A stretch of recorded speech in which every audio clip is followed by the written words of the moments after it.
He's a 10. I choose this family.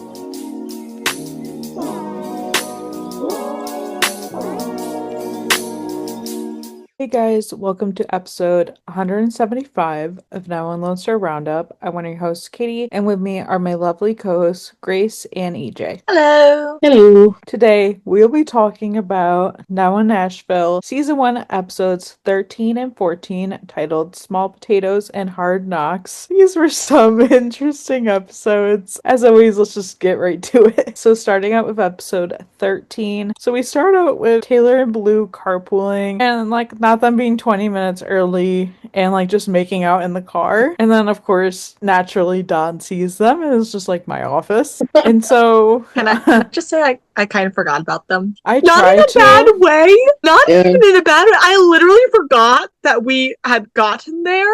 I was like, what? Oh, right. It's kind of like one of those things where I don't know how I feel about it because it's nothing that we've ever experienced. I've experienced this in some of the other shows, but not entirely, because a lot of people that did end up in relationships were worked in different areas, I guess you could say. So this is a first experience, so I gotta be honest, I was not a fan of it. I don't even know if I'm a fan of it now, but it's just kind of here and it's just whatever, and I'm not really attached anyway, so it's not like it matters. But yeah. So yeah, Don brings them into his office and he asks if things are serious and if they are together, and Taylor is like, oh, it's trending that way, and Blue says he wants it to be something, and Don is supportive and says that Taylor is like a daughter to him, but he also tells them that there will be ground rules. They have to report the relationship to the department, and no funny business in the house or the parking lot, which they get. And Don says something about if anybody I think is about hurting my daughter, and it's or my son. It's such a weird thing. And I'm just like, oh boy. And then he's just like, oh, they're gonna have to answer to me. And I'm just like, yeah, that's just so funny but weird. And I did like this reaction. I did they didn't take it any further than it needed to be taken. Right. I actually feel like it happened kind of as, I'm just thinking of all the fanfics I've read about which it would involve workplace relationships of some kind, and I'm like, this feels like a Bobby scene I've read in quite a few 911 fanfics. Let's be real. I wasn't. Yeah. I'm not mad about it. I feel like it went okay, and overall, okay, sure. I think my feelings generally are maybe, let me just say, I'm cringing less after these episodes. Yeah, I actually agree with that. See, yeah, I'm comparing this to the only other comparison I feel like we could compare it to, which was Nancy and Mateo. I never stopped cringing on that. Yeah. I never got into that. I was like, I never will get into that. For this, I'm like, okay, there is some room where I might be more open to it, and I feel like these episodes kind of showed that. I'm not going to speak too soon, but that's all I'll say right now. I could be persuaded. And I think a lot of my feelings about the relationship were helped these episodes by the fact that we also just got a fair amount of Taylor time, where it wasn't just her being a sidekick to Roxy or her being a love interest for Blue. We got some actual Taylor time, and I think that helped warm my feelings a lot towards this. That's again, I'm not shipping them necessarily, but I don't mind. I could be persuaded. Right. Then we get this car accident where basically the car's service called them one or whatever, and the car's teetering basically on hillside, and it's this is not good any one bit. It's a dad and a daughter in there, and they can't get out. It was just they were trying to get the daughter to get out, but she was obviously scared. And I loved Taylor helping and singing "You Got a Friend in Me" Toy Story. I was just it was so sweet. That was really sweet. I like that we have that element that she can do that, and they got both of them out. The car basically fell to the bottom and exploded naturally. Yikes. It was funny because I had that vision. I don't know if anybody's seen San Andreas, but that's how the beginning of the movie starts. Yeah, so I was like, I recognize this kind of like style. Mhm. Yeah. And I loved after the fact the dad was like, thank God she can sing. And Mhm. Ryan said, yeah, she can. And then we see Blue and Taylor kind of make their relationship HR official. And it's like, they're like, oh, it should be fine. But there is like a power dynamic because Blue is probie. And I'm just like, well, yeah, obviously. And then the dad from that call came into the firehouse and basically, naturally, he works for some producer and was like, oh, I'd love to like get her to work with you or something like that. And so that's kind of introduced. Which, yeah, that was interesting. Yeah. Let me get this scene. This girl is in pain, and oh, this scene took us out. I just, oh my God, so many things. So she has something inside of her. At this point, we don't Get necessarily it know. out. Yeah. And Roxy and Taylor get there and they're like asking her about it. And then more we find out, she says she put a potato in her vagina because she heard it was a natural birth control. And I'm like, what the actual hell? It's more like survival of the fittest in this one. I just, Mhm. I know people have some like kooky methods of certain things where I'm just like, and we come to find out as the scene goes on more, which I kind of figured, but they clarified it, let me just say. I kind of figured that we're dealing with a teenager, Yeah. you know, internet. I Right. swear, it's just like, I'm like, this is the reason why sex ed needs to be in schools Oh my because God, if the so parent true. is not teaching them, it needs to be there because, like, obviously in this situation it needs to be there because I don't yeah, and I'm just like I was watching the scene and I think I even was like, oh, what? And I'm just like, yeah, that's not how that works. And then not the mother getting home and being so aggressive, saying like, don't tell me how to parent my kid. And they're like, oh well, we just want to make sure like she's taken to the hospital to make sure everything's okay. And the mom basically kicks them out. And I'm just like, well, you say like don't parent my kid, but like at least somebody's got to apparently. Well, they're Right. not doing Somebody's that, but you gotta know what do I it. mean. Somebody's got to do it because apparently your child needs just like the most basic conversation about their own Mhm. body because yeah, Yeah. so many things are happening here. Yeah, the only natural birth control is abstinence. Other than that, Yep. you need to go seek some sort of contraceptive. It's not going to be found in a potato. No. And like, I don't And I blame the think kid. the worst part I blame was, the parent, not the kid. yeah, and Yes. I think the worst part is like it had been up there for a while, so it was growing roots. Like it was growing out of her, and I'm like, how did you just now realize this And was how was that how was that not unbearable? You know what I mean? Like how is that not unbearable after even just like a day? Because I have so I'm many like, this is all questions at that I don't want to once? even get into because I'm just like, Yeah. I'm thinking infection. I'm thinking so many things. Mm-hmm. Yeah, I had those questions, and then I did what everyone keeps telling me I should do, which is just roll with it. Stop asking Yeah, questions. I know. Sometimes, even especially with things that I hear teenagers say, I'm just like, yeah, just pretend you don't hear it because they don't know. They don't know. Yeah. But yeah, we go to another interesting scene, which is Taylor meeting this producer. Very weird lady.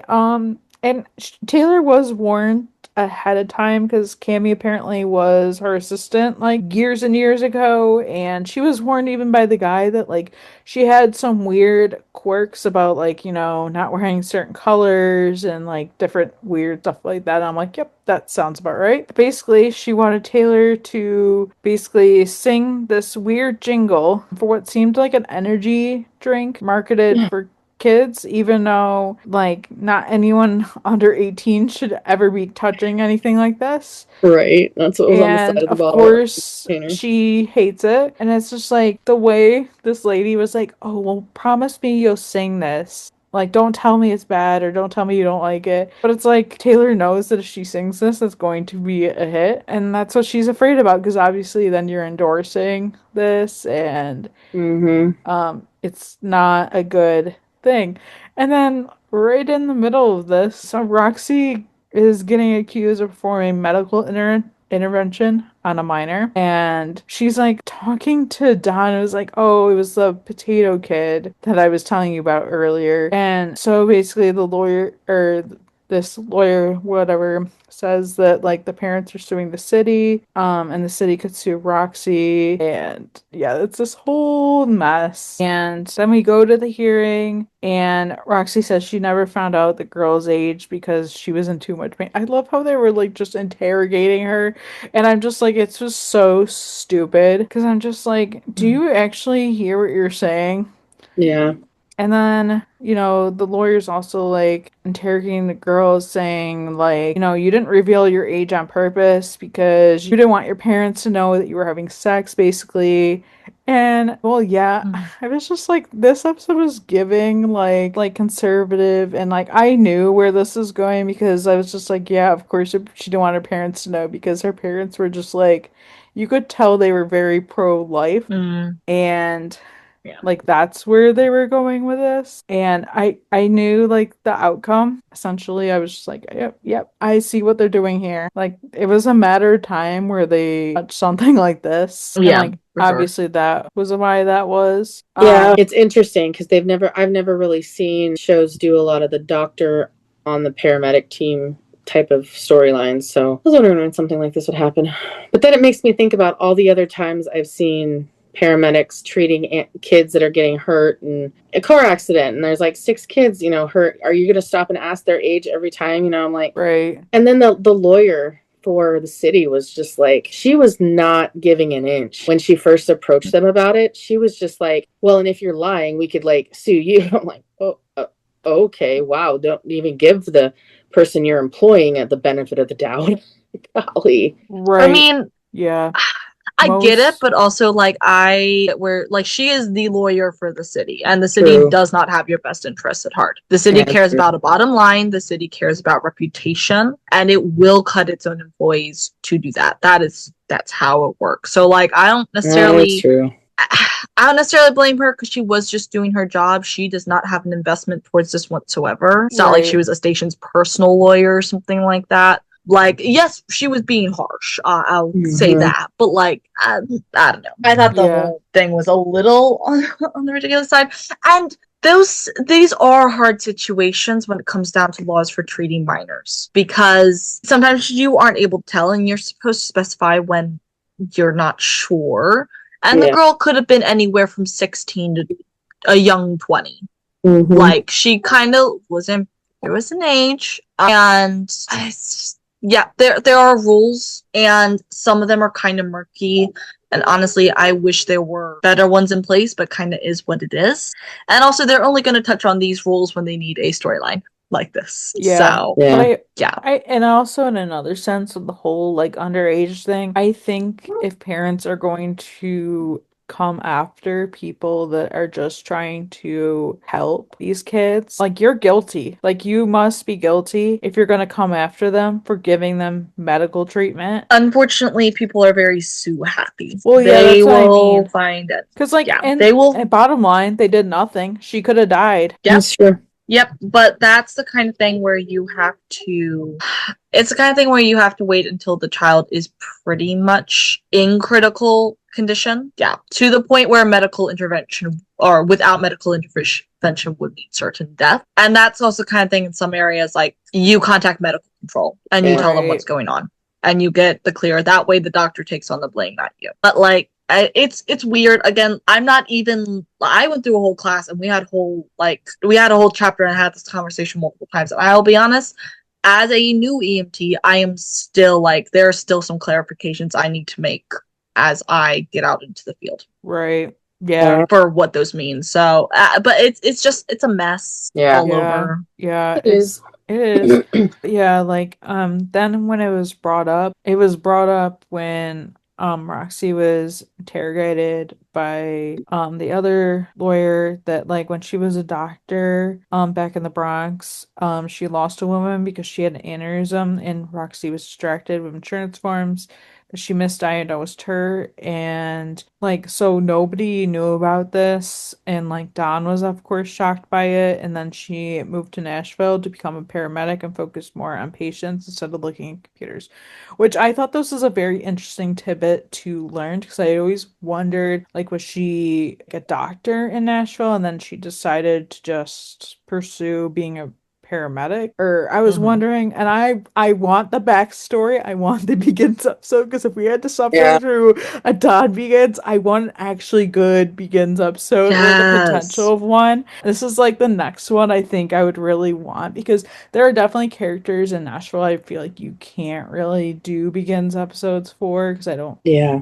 think they would make sense, but hers would definitely make a lot of sense and would clear up so many things because there's random things that they've even dropped, like she's dropped about her kind of life and backstory, so I feel like it would be interesting to get into. But I did like hearing that, and then Roxy says basically she would have saved Celeste's life no matter what. Then they end court for the day, and we see the young girl Celeste like basically sitting on a bench outside. And then Roxy goes up to her because she can tell that she's in pain and she's like trying to help her.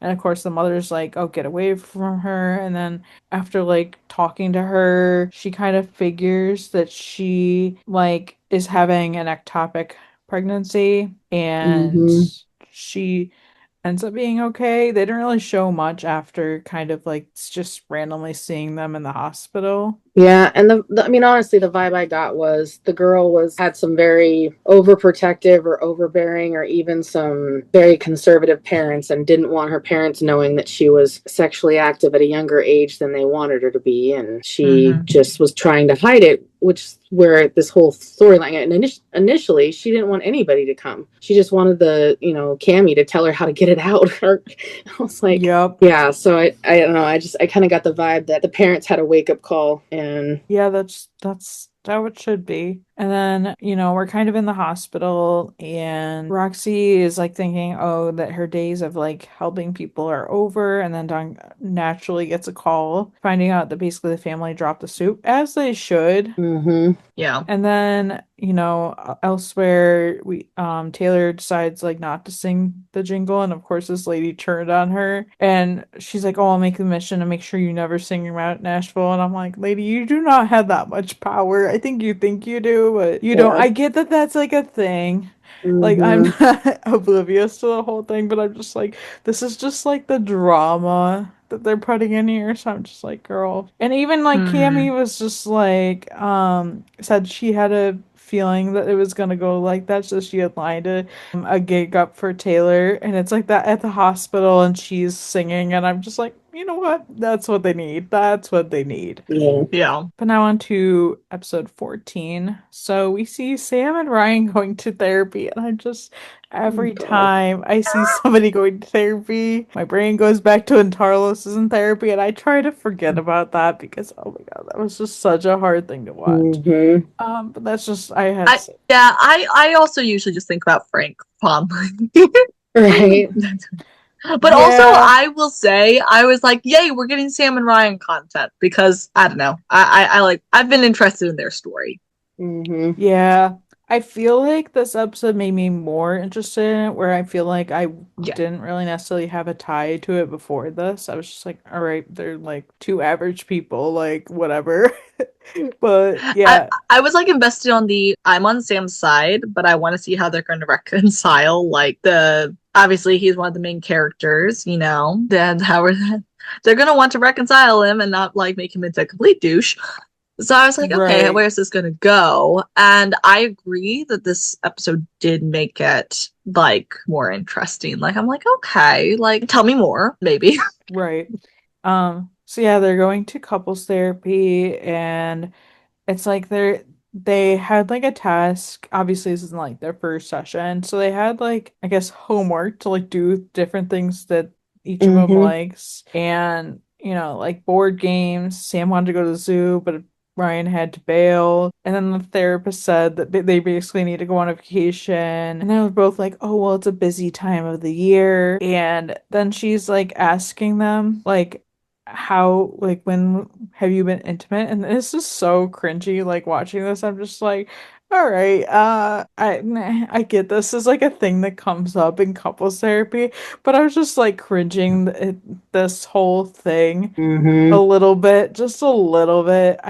Yeah. Then elsewhere, they're preparing for the gala that Blythe's foundation is like having or whatever. And then last minute, naturally, Blythe finds out that the musical talent is backing out because she's sick, and they can't get anyone like her. And Blue, of course, suggests Dixie, and I'm like, yep, we all knew this was coming. Oh yeah. They had to fix the polyps just for that reason. I knew that was going to be a plot device for a future episode. Mm-hmm. And here we go. Yeah, because like Dixie, of course, is like all recovered and fine, so it's just like, okay, yeah, let's go with it, I guess. Right. For sure, why not? Okay, then we go to the what the fuck was this kind of call because I was just like, what the hell? So basically, we have this lady that is like at her desk or whatever, and nobody's checked on her, and she has been dead for say 3 to 5 days. And I'm just like, this is so fake. This would never happen in a building where there are other people around. I'm sorry, but like, this is just like, I no. Like, I get what they were trying to do and stuff, but at Well, some it was point, too like, much. you're telling me that in 3 to 5 days, absolutely nobody, her sister, her landlord, like, nobody Right. noticed that something was odd? Especially that she had this same thing on for 3 to 5 days and nobody thought to say, oh, Yeah, like she only has one outfit in her wardrobe. I'm like, No one sees her twitch. No one sees her move. Like, this isn't of all the logical fallacies in this show. This is not one that I'm particularly phased on. Maybe because I'm just starting to get numb to it a little bit. But there is a lot of just, hey, what? What? Yeah.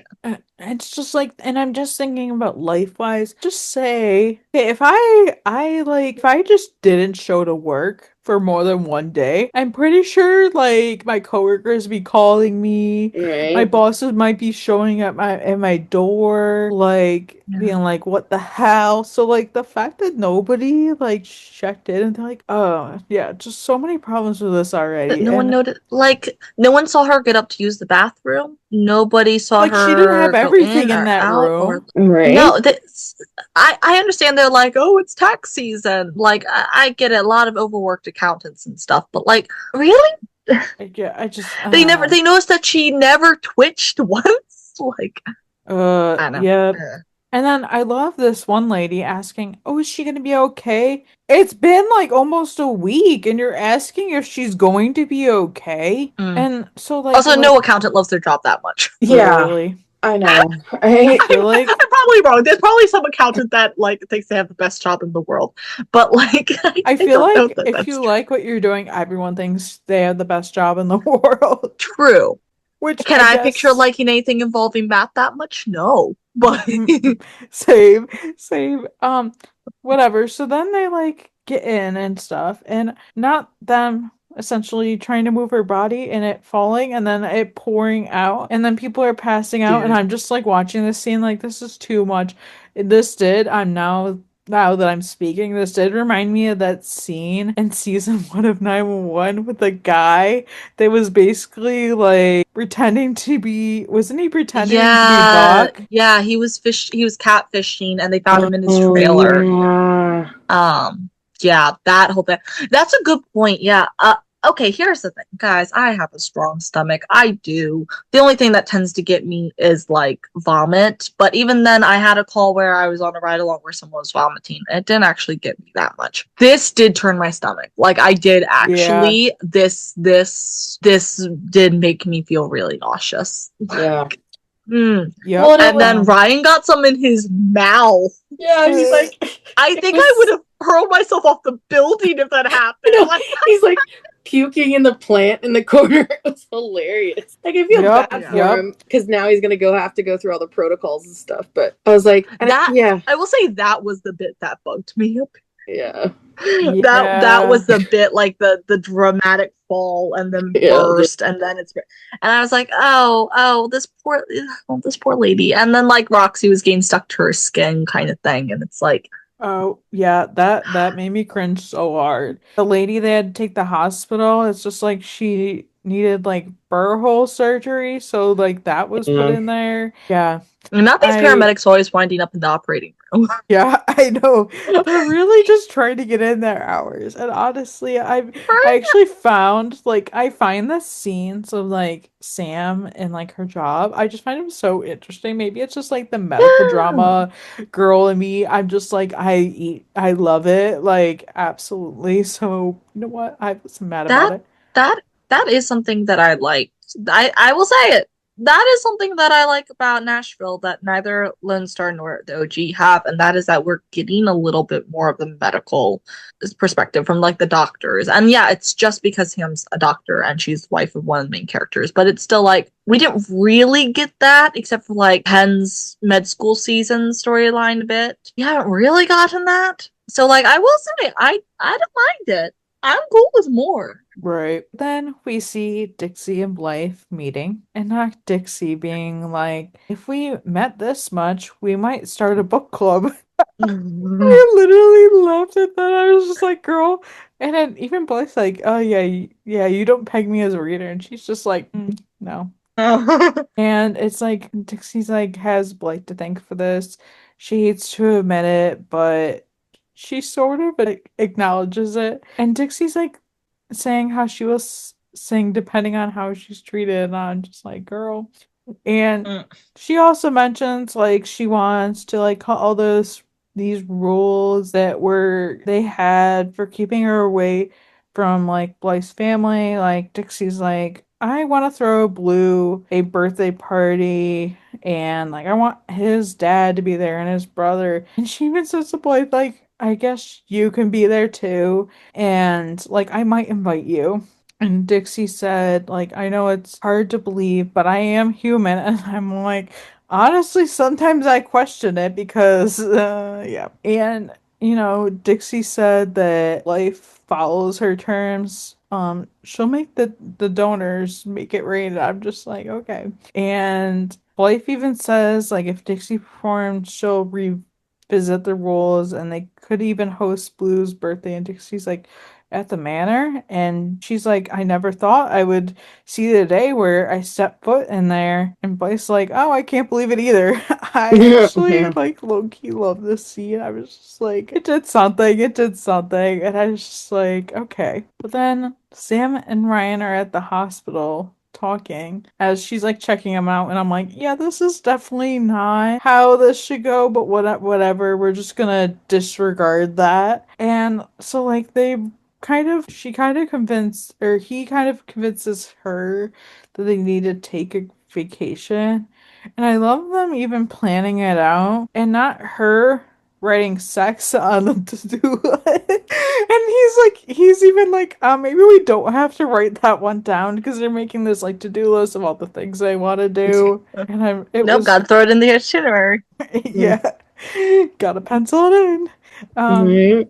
and not them getting calls and getting distracted when they're at the zoo. And like, cause they both keep getting called away, and I'm just like, yep, naturally. And yeah, that was interesting. So then we go to the gala, and not really much to say about this. I was just like, okay, well, we're actually seeing Leanne Rimes sing as Dixie on the show, even though technically in Don Begins, like, we're all convinced we all know that was her singing, but I'm just saying, present day. Yeah, we finally get Um, it present day. I kind of liked seeing this and stuff. It was interesting. We get more of the Sam and Ryan stuff. So, like, not Sam quizzing Ryan on like what an emergency is, because of course they download one of those like first responder app things. So like she's telling him things about it and then he's guessing what the emergency is, and like I'm just like, yep, this is just like not your average thing, but like whatever. Billy and Owen. Yeah, yep. And then I loved like how at the gala Blythe is asking Don, "Did you know about that?" And he says, "Rox brought a date." And Blythe says, "No, behind that." And it's Blue and Taylor, and Don's like, "Oh yeah, Yeah. they're HR official." And Blythe says, "Good luck with that." That was like my favorite thing she said this whole damn episode. I was just like, oh. Yeah, I love that. It's just like I knew this is what was gonna happen. So not Don and Blythe having to bring home a very drunk, passed out Dixie, and I'm like, oh, this should be interesting. And like not her just being like a total weepy drunk, and I'm just like, how is she just like I guess some people are like this. The people are just so Mhm. annoying when they're sober, just so you're like, actually she's less annoying when she's drunk. Yeah. I knew something like this was gonna come up at some point, but not her admitting to Blythe as she's drunk that she basically ran into Don in the bar before Blue was conceived, and she told Don that she was on the pill. And are we surprised that she did it to trap him? No, we're not. No, not at all. hmm I was just like, yep, we should have known. And like this gets me really fired up, and that is because I view things like baby trapping and lying about contraceptives or illnesses, like particularly STIs or stuff like that. If you lie something that will get you to engage in a sexual intercourse, that is tantamount to rape, because that person could not utilize their autonomy and did Right. not have fully informed consent. Mhm. So Yep. yeah, that's how I feel about this, by the way. So then Sam and Ryan are like on this hike, and of course, naturally, they find an emergency, and they basically have to propel down this trail to get to this injured woman who stopped breathing. And this is like a couple they randomly met like on their travels a little bit earlier in the episode. And like it's just like, oh, they seem like such a great couple. And I'm like, yep, we all know how that goes. So and then like when Ryan's doing CPR and Sam's like doing rescue breaths, and Ryan's telling dispatch he thinks it's a 3913, and the dispatcher is like, you think it's a homicide? And then of course the guy starts to attack Ryan and run away. And Well, yeah, because the dispatcher didn't realize he was on speakerphone. right. Which I mean, if he's doing CPR and she's like doing rescue breaths, obvious like I get like he wouldn't know that, but I'm just like logically Still, me the thinking dispatcher should have followed the lead of right. Yeah, that's what I mean. person. And he should have been like, and just okay. said 1340 or 1319 or whatever he said. Like he should have like no. It was a mistake. Yeah, for sure. Right. Which everyone makes them. It's not a huge deal. It was also for the dramatics, I'm sure. So like, Ryan ends up chasing him, and the wife wakes up and she's like saying how he did it. And even like Sam was like, wait, how did you kind of figure that out? And like, like when they're on the phone, like basically like the dispatcher said to like give her rescue breaths, do CPR, all that stuff. And he could tell that he didn't do any of that because she had lipstick on and it wasn't on his face. Yeah, So I there was noticed it no way too. he I'm did like, it or even attempted to. yeah. And I was just like, this Yeah. was an interesting turn of the episode. Yeah, like For sure. I knew something would be off with the couple from the beginning. Mhm. Me too. And like I called immediately on the scene. Like when they got there, I was like, oh yeah, this is like he tried to kill her. Yeah. And then was but calling 911 to play it off as an accident. Yeah. yeah. But Right. I noticed the clean face too. I just was like, okay, where are we going with this? And then I was like, oh, this is what's gonna happen. And then yeah, it kind of blew up. I'm like, oh, okay. See, I didn't even wasn't even really looking at the faces. I think that was partially because I was already like, oh, like he tried to kill her. Like that's where this is going. Like I was pretty sure. Oh yeah, for sure. And so I loved this part because so like after the next morning, like with Dixie and Don basically told Dixie off. He like found out what she had told Blythe. Dixie obviously was blackout drunk pretty much. She didn't remember it. She was pretty wasted, and so he tells her that he doesn't want to see her again. He doesn't want her to call. He doesn't want her showing up at the firehouse. And Oh look, Donnie got a backbone. yeah. Literally. And she's like, but my son works there. It's like, well, too bad you can see him other places. He literally And- lives with you. Right. yeah, for now. Because we know something else is gonna happen with all this. And so dramatic, because not her smashing the coffee cup on the ground like an accident. And I'm like, what are you, 5? Like the dramatics. And I'm just like, you know what? I'm glad he told her off. They both Me frustrate too. me in so many ways, yes, but she frustrates me in the most ways. Yes. Do I historically really not like Don? Absolutely. Was this the first time I was ever like really impressed with seeing him on screen? Yeah, because he had a backbone. Yeah. He had a backbone. Yep. This is going to be very interesting, and honestly, I'm very interested to see if they're going to try and come back from this, like try and like reel her in and like excuse her some other way or something, because they can't seem to decide whether they want to vilify her completely or Yeah, not. I was almost thinking in this episode that maybe they were trying to make her not look like such a villain. And then they could have Mm. totally had that if they didn't put in the trapping part. Mm-hmm. If they, And then I'm just like, oh, okay. but You see they how long I totally hold a ruined grudge. they totally ruined any chance of like not necessarily full redemption, but like sort of that kind of thing. They Mm-hmm. totally ruined that. Mm-hmm. But then like the final thing was Sam and Ryan basically go back to therapy and it's like, oh, things are great. Like they're Mhm. like, oh, we need to start doing a vacation once a month, but they don't know how to do that. So they signed up to basically be part of Tennessee's search and rescue team. And I'm like, you know what? Do what you gotta do, I guess. I don't know. Maybe not the healthiest option to work more, but honestly, they obviously don't know how to relax. Yeah, Yeah. they are both workaholics, and it's not as easy as just deciding, oh, I won't be a workaholic today. Right. Like, you know what?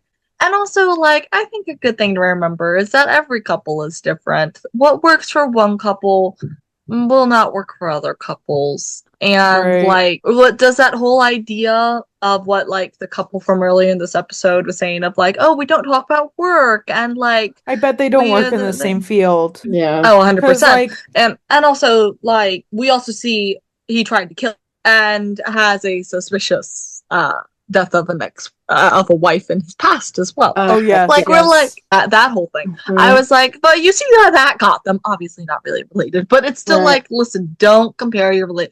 If something works for you guys, it doesn't have to suddenly not work because other people say that's not how I do it.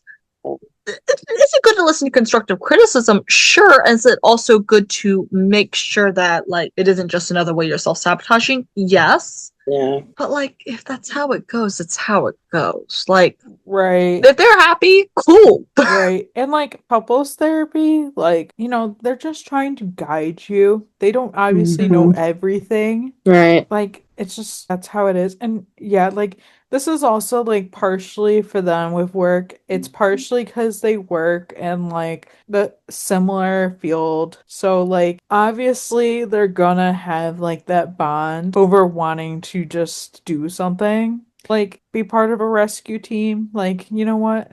Just that's just okay, that's your thing. We get it. Mm-hmm. Yeah, I also kind of look at it too as I see it seems like both of them are kind of adrenaline junkies aren't necessarily the term I'm looking for, but it's the only thing I can think of that's kind of on that track. But they Right. definitely enjoy that kind of excitement from helping people and like being a part of that kind of team. And even her in the ER. So I just kind of feel like that was what they needed was to find some way of working together because both of them being like separated.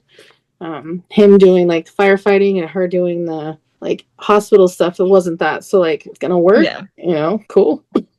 Yeah, for sure. But yeah, that was it for these episodes. I really liked these. I was just like they were pretty good.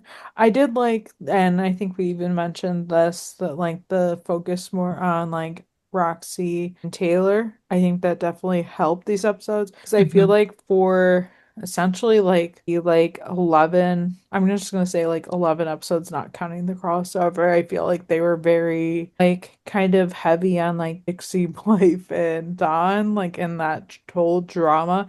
And like don't get me wrong, that was still in these episodes to an extent, mostly in this one we just talked about in 14, but like feel like it was less and less. I feel like they need to just start narrowing in and like talk, like kind of getting us to know like the other couples, because Mhm. I feel like at this point in the season, especially in a first season, you should like kind of be getting a vibe of all the characters, and I feel like we don't completely have that. And I did like the focus on Sam and Ryan as well. And I was just like, after this episode, I was like, okay, I do like this and I need more of this because I feel like it's just starting to get established. And I am interested to see how the next ones go. What did you guys think about these? Yeah, I feel like this is the more invested I've been in these episodes in a hot minute, if like ever.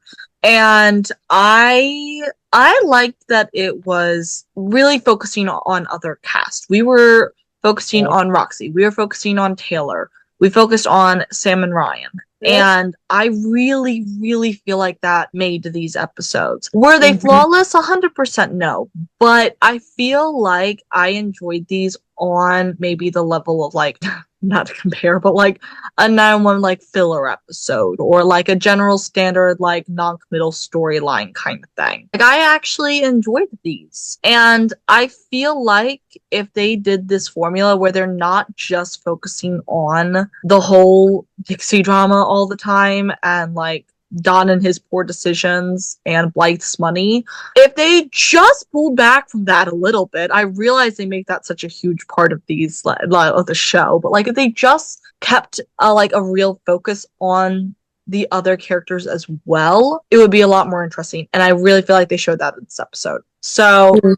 definitely down to see more on all these fronts. What's going to happen like with the whole Dixie thing, since we have now found out about all that shit going on, like what's happening now, what's Blue going to be told. I am actually interested to see how that's going to go down because I feel like an explosion's incoming. Yeah. Yes, I do know the birthday is maybe the next episode. And yeah, I definitely think it's going to blow up because now it's going to be like, oh shit, which family do I choose to do my Right. birthday with? This child Um, can't have any normal monumental I moments know, lately. like I saw poor Blue, because like literally he's just being pitted, and it's just like he never.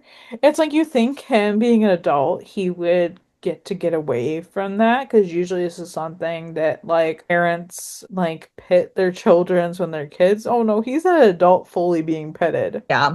And it's also like his entire like the reason for his existence and the way he's been treated in his life has been as a pawn. Now, I'm not saying that Dixie like doesn't love her kid at all or anything. Like I think she does.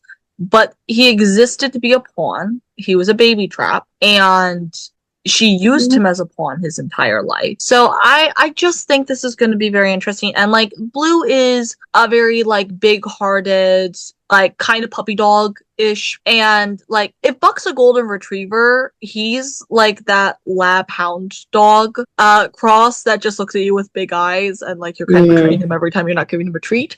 I love that kind of dog, by the way. That's what he reminds me of. So like I am very interested to see what's going to happen when this all blows up. And more of Sam and Ryan's relationship and like how they're working on it. Because I really like Sam. I liked Sam from the beginning. So I want to see that. And I just want more focus on like Roxy's backstory and like Taylor singing and like how this is going to go. Like all these things. I actually find myself interested. Yeah, these were, I mean, they were better than I expected them to be. I don't know.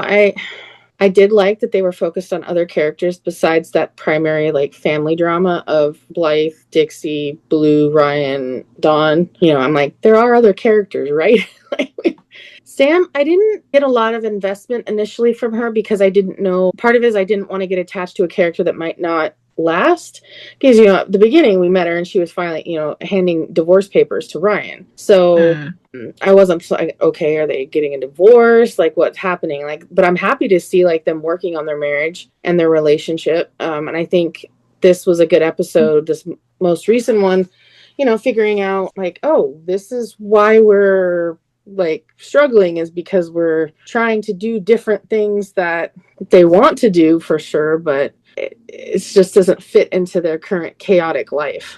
And yeah, so like now that I see that she's sticking around, yeah, like I'm starting to like her, and not that I don't know, yeah, it's, I feel bad for Roxy, with all the whole like having to dig up some past that she obviously still has a lot of regrets over. And then Taylor trying to get her big break and being like a carrot dangling in front of you, and then all of a sudden, like, hey, this thing sucks. But also, like, I feel like as a medical professional, being a paramedic, that doing that jingle and getting your name out there because of that might actually give you less positive reputation in the medical field by supporting something that obviously isn't supposed to be for younger people. So I'm glad she stuck her ground on that and chose not to pursue it. And yeah, there are some big wigs in the music industry that could possibly like badmouth her, but now I have a feeling she's gonna get some opportunity, or her and Dixie are going to somehow get connected and do something together. And, it's going to be interesting, her like meeting Dixie now that her and Blue are dating, especially after everything that just blew up with Dawn and Dixie. Yeah, I have heard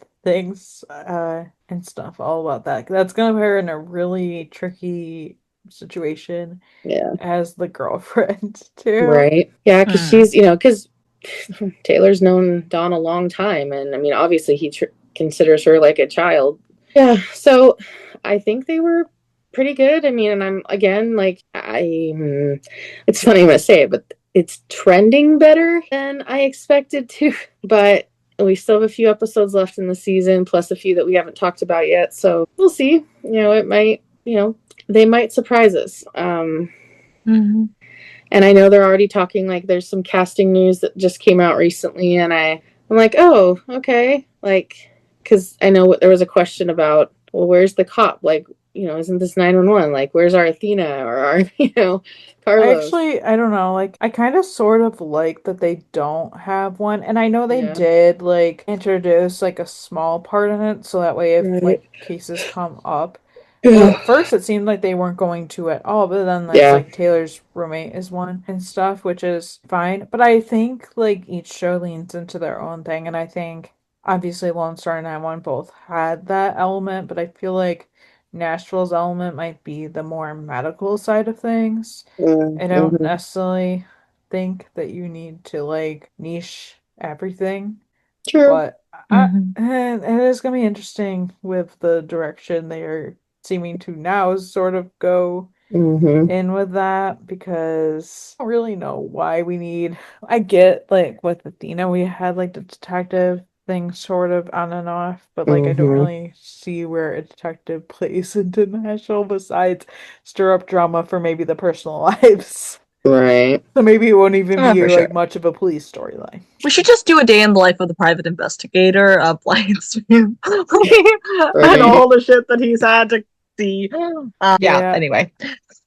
Yeah, no, so there's some more positives for me, but also if I wasn't watching it for the podcast, I sure as heck wouldn't watch it. So I think well, I've said this before, I'll say it again. Like, I don't think I would have made it past very many episodes. Probably would have watched crossover, then I probably wouldn't have watched an episode again. Which, just how it is. Like, it's like if I watch an episode like these ones and I'm like, wow, that was good for Nashville. I hate to discredit it and be like, well, it was good for Nashville, but it's true. But like these episodes were good, where I was just like, I can say they were good. Where I'm just like, I'm going in with high expectations, I think is what I'm trying to say.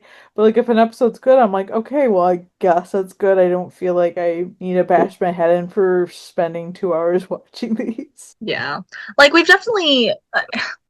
We've made our opinions on the show very clear over our many podcast episodes on it, and like this was not a 180. Definitely not in my book, not in any of our books. It's not 180. We're not suddenly being like, oh my god, this is the best show ever, or oh my god, these are the best episodes ever. But I feel like, at least for me, I think these were some of the most enjoyable episodes, and I'll definitely admit that. And if they end the season with episodes like this that continue this similar trajectory, I don't know. Like, I am open to revising my opinion a bit, of at least being like, maybe I won't cry about watching the second season of Nashville or whatever. Like, maybe I'll be interested, and maybe they'll blow it out of the park. Or maybe it'll go back downhill. Maybe it'll be a continual, like, up, down, up, down. Who knows? But I think I do like being able to say that I enjoyed these episodes because we still got another set to do before we go back to 911. So I am actually very interested to see now, like, what my opinions will be of next set. Yeah. Like, is it up from here or what? You guys so much for joining us and listening. Be sure to subscribe wherever you get your podcasts and check us out on YouTube. For more, visit nowanlsroundup.com and follow us on our socials at nowanlsroundup. We're on Facebook, Twitter, Instagram, Threads, and TikTok. And of course, come join us on our Discord server. The link's down below and on our website. You guys can follow me, Katie, at For the Love of Charles on TikTok, Instagram, and Threads. You guys can follow me, Grace, at RonanRafflin901 on Instagram and Threads. You can follow me, EJ, at EJ8302 on Instagram, Threads, and TikTok. See you next time. Bye. Bye.